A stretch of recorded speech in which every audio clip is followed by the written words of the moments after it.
Hello legends, இத்தனை நாள் நான் உங்களுக்கு எப்படி உட்கார்ந்து அடிக்கிறது எகிரி அடிக்கிறதுன்னு பல விதமா அடிக்க சொல்லி கொடுத்தானா அதை எப்படி வேகமா அடிக்கணும்னு சொல்லி கொடுக்க மறந்துட்டேன். நீ நினைக்கிற மாதிரிலாம் ஒண்ணும் இல்ல.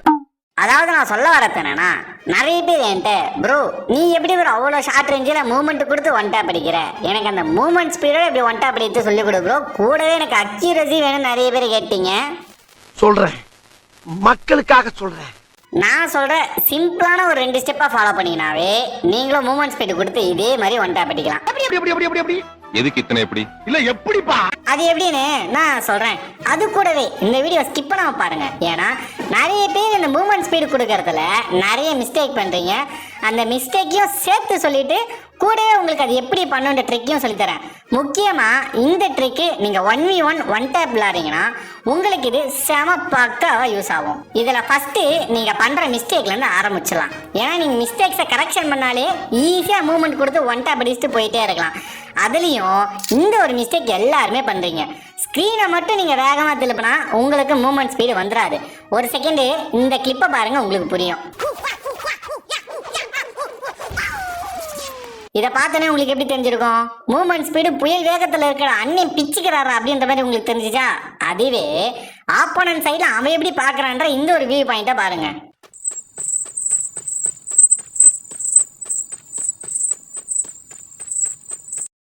என்ன நடக்குது? நீ தான் நடக்கிற. இதுதான் பாத்தீங்கன்னா மிஸ்டேக் நம்பர் 1. நம்ம என்ன நினைச்சிட்டு இருக்கோம், நம்ம புயல் வேகத்தில் ஹெலிகாப்டர் மாதிரி சுத்திட்டு இருக்கோம், எதிர்க்க இருக்கோம் கலகலத்து போயிடுவான்னு நினைச்சு சுத்துவீங்க. ஆனா உண்மையான ரீசன் என்னன்னா, நீங்க எந்த அளவு ஸ்கிரீனை ரொம்ப வேகமா சுத்துறீங்களோ அந்த அளவுக்கு உங்களுக்கு மூவ்மெண்ட்டே கிடைக்காது. அந்த ஒரு கிளிப்பை நீங்க பார்க்கும் போதே உங்களுக்கு புரிஞ்சிருக்கும். மிஸ்டேக் நம்பர் 2, நிறைய பேர் என்ன பண்ணுவீங்கன்னா, நிறைய பேர் ஜம்ப் ஷாட் அடிப்பீங்க, சில பேர் ஜம்ப் பண்ணி க்ளோவல் போடுவீங்க. அப்போ ஒரு சில பேர் என்ன மிஸ்டேக் பண்ணுவீங்கன்னா, நம்ம ஜம்ப் பண்ணி மூவ்மெண்ட் ஸ்பீடு கொடுக்க முடியும்னு நினச்சிக்கிட்டு நிறைய பேர் என்ன பண்ணுவாங்க, ஆனால் ஜம்ப் பண்ணிட்டு ஸ்க்ரீனை கரகரன்னு சுற்றுவாங்க. இப்போ எக்ஸாம்பிளுக்கு இந்த ஸ்க்ரீனை பாருங்களேன்.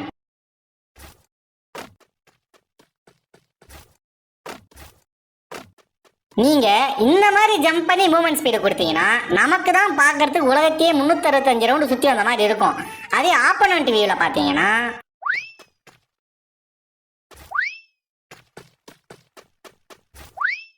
இவன் டம்மி தான் போட்டிருக்கு. இப்போ உங்களுக்கு தெரியும், நீங்க ஸ்கிரீனை இந்த மாதிரி வேகமா சுத்துறதால எந்த பயனும் இல்ல.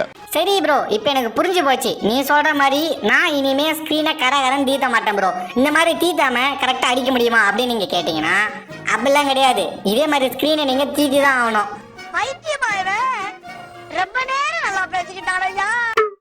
ஆரம்பத்திலே நான் சொன்ன மாதிரி உங்களுக்கு எப்படி வேகமா அடிக்கிறதுன்னு நான் சொல்லித்தரேன். அதுக்கு மேல ஒரு சின்ன ட்ரையல் பார்த்துலாம். மறக்காம எல்லாம் கீழே பார்த்து டக்கு டக்குன்ற அடி அடி. தப்பாக்குதுண்ணா. டேய் அப்படி இல்லடா. அதாவது நான் சொன்னது என்னன்னா, கீழே இருக்க அந்த லைக் பட்டனையும் சப்ஸ்கிரைப் பட்டனையும் ஒரு அடி அடிச்சிருங்க. ஏன்னா நிறைய பேர் லைக் பண்ணாம தான் பார்ப்பீங்க. அதே மாதிரி மூவ்மெண்ட் ஸ்பீடுன்ற பேரில் உங்கள் ஃப்ரெண்டு ஒருத்தன் தரன்னு தரையை பெருக்கிட்டே இழுத்துட்டு வருவான். அவனுக்கு கொஞ்சம் அமுச்சு விட்டு 2 அடி அடிக்க சொல்லுங்க. சரி ப்ரோ, ஸ்க்ரீனை பிடிச்சி தரன்னு தீத்தக்கூடாதுன்ற, தீத்தனா தான் அடிக்க முடியும்னு சொல்கிறேன். அது எப்படி ப்ரோ நீங்கள் கேட்டிங்கன்னா, ஒரு செகண்ட் இந்த ஸ்க்ரீனை பாருங்கள். நீங்கள் திருப்ப வேண்டிய டிஸ்டன்ஸ் பார்த்தீங்கன்னா இவ்வளோ தான். இப்போது லெஃப்ட் சைடில் இந்த அளவு திருப்புறீங்களா, அதே அளவு ரைட் சைடில் இந்த அளவு. நான் சொல்ல வரது என்னன்னா, நீங்கள் ரொம்ப ஹாஷாக வேகமாக தீத்தினாதான் உங்களுக்கு மூவ்மெண்ட் ஸ்பீடு பிரேக் ஆகிடும். அதுவே ஒரு குறிப்பிட்ட அளவில் ஸ்பீடோட ஒரு குறிப்பிட்ட அளவு மட்டும் டிஸ்டன்ஸ் லெஃப்ட்டு ரைட்டு லெஃப்ட்டு இல்லையா, ரைட்டு லெஃப்ட்டு ரைட்டு இந்த மாதிரி நீங்கள் கொடுத்தீங்கன்னா உங்களுக்கு அந்த மூவ்மெண்ட் ஸ்பீடு பக்காவாக ஒர்க் ஆகும்.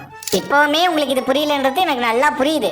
சிம்பிளாக சொல்கிற பாருங்க, இந்த ஸ்க்ரீனை மட்டும் கொஞ்சம் பாருங்களேன். இப்போது லெஃப்ட் சைடில் பார்த்தீங்கன்னா நான் ஃபஸ்ட்டு கொடுத்தல அந்த மூவ்மெண்ட் ஸ்பீட், அதாவது அதிக வேகமாக திருப்பும் போது ஆப்பனண்ட்டுக்கு நான் ஸ்லோவாக தெரிஞ்சல அந்த ஒரு மூவ்மெண்ட் ஸ்பீடோட கிளிப்பு லெஃப்ட்டில் இருக்குது.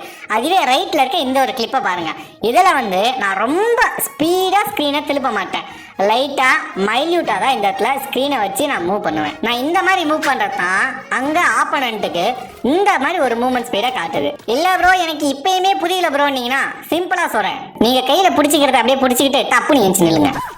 அதாவது நான் சொன்னது என்னன்னா, சும்மா ஜஸ்ட் இப்போ ஏஞ்சி நில்லுங்க ஃபோனை கையில் வச்சுக்கிட்டு. இப்போது நீங்கள் ரைட் சைடில் போனால் என்ன பண்ணுவீங்க, ரைட் சைடில் 2 ஸ்டெப் எடுத்து வச்சாதான் உங்களால் போக முடியும். அதே லெஃப்ட் சைடில் போனால் லெஃப்ட் சைடில் திரும்பி இன்னும் 2 ஸ்டெப்பு எடுத்து வைப்பீங்க. இப்போ எக்ஸாம்பிளுக்கு இந்த கேமுக்குள்ளே இருக்க கேரக்டர் நீங்கள் தான் வச்சுக்கோங்களேன். நீங்கள் ஒரே காலை தூக்கிட்டு கரகர 4 பக்கம் சுற்றினா 4 பக்கமும் போயிட மாட்டீங்க. அதனால தான் சொல்கிறேன், சிம்பிளா ஸ்லோவா நீங்க அந்த கேரக்டரை ஓட விட்டு ரைட்டு லெஃப்ட்னு திருப்பினீங்கன்னா மூமெண்ட் ஸ்பீடு பக்காவா இருக்கும். இப்போ உங்களுக்கு சிம்பிளா புரிஞ்சிருக்கும். ஜஸ்ட் அந்த கேரக்டரை கொஞ்சம் ஓட விட்டு ரைட்டு லெஃப்ட்னு ஓரளவு ஸ்லோவா நீங்க ஸ்கிரீனை திருப்பினீங்கன்னாவே ஆப்பனண்ட்டுக்கு ஜிக்ஜாக் போற மாதிரி காட்டும். சிம்பிளா இதை தான் ஜிக்ஜாக் மூமெண்ட் ஸ்பீடுன்னு சொல்லுவாங்க. ரெண்டாவது, இந்த ஒரு மூமெண்ட் ஸ்பீடு கொடுக்கும்போது கண்டிப்பா உங்களால ஆப்பனண்ட் எந்த பக்கம் இருக்கான்னு ஜட்ஜ் பண்ணவும் முடியாது. உங்களுக்கு ஒன் டேப் அடிக்கிறதுக்கு அக்யூரசியும் கிடைக்காது. அதனால தான் அக்யூரசி ரொம்ப முக்கியம். அக்யூரசி மட்டும் இல்லையோ, நீங்க ஆடுற ஒரு மேட்சும் நீங்க இந்த மாதிரி ஒரு மூமெண்ட் கொடுத்த உடனே நீங்க நெக்ஸ்ட் பண்ண வேண்டிய விஷயம் என்னன்னா ஜம்ப். நீங்க இந்த மாதிரி ஜிக்ஜாக் போட்டு உடனே ஜம்ப் பண்ணீங்கன்னா உங்களால ஸ்கிரீனை திருப்பி ஆப்பனண்ட் எங்க இருக்கான்னு அழகா பார்க்க முடியும். நீங்க இந்த மாதிரி ஜிக்ஜாக் போட்டுட்டு ஜம்ப் பண்ணீங்கன்னா உங்களுக்கு ரெண்டு பெனிஃபிட். ஒன்று, உங்களால் எனிமி எங்கே இருக்கான்னு பார்க்க முடியும். ரெண்டாவது, உங்களுக்கு இந்த ஒரு மூமெண்ட் ஸ்பீட்லேயும் அக்யூரசி கிடைக்கும். மூணாவதாக நான் சொல்கிறேன், இந்த ஒரு ட்ரிக்கை சேர்த்து யூஸ் பண்ணுங்க. நீங்கள் ஸ்மைல்யூட்டாக ஜிக்ஜாக் போட்டிங்களா, செகண்டு ஜம்ப் பண்ண உடனே ஸ்விட்ச் பண்ணி ட்ராக் பண்ணுங்கள். இந்த ஒரு மூமெண்ட் பார்த்தீங்கன்னா ரொம்ப ஸ்பீடாக இருக்க மாதிரி தான் உங்களுக்கு தெரியும். நீங்கள் வந்து இதை கொஞ்சம் கொஞ்சமாக ப்ராக்டிஸ் பண்ணுங்கள். ஃபஸ்ட்டு சின்னதாக ஒரு ஜிக்ஜாக்கு, அப்படி என்ன பண்ணுறீங்க, ஸ்விட்ச் பண்ணி ஜம்ப் பண்ணுங்க போதும். ஜிக்ஜாக், ஸ்விட்சு, ஜம்ப்பு, அதுக்கப்புறம் ட்ராக் பண்ணிங்கன்னா உங்களுக்கு மூமெண்ட் ஸ்பீடோட பக்காவாக ஒன் ஷாட் அடிக்க முடியும்.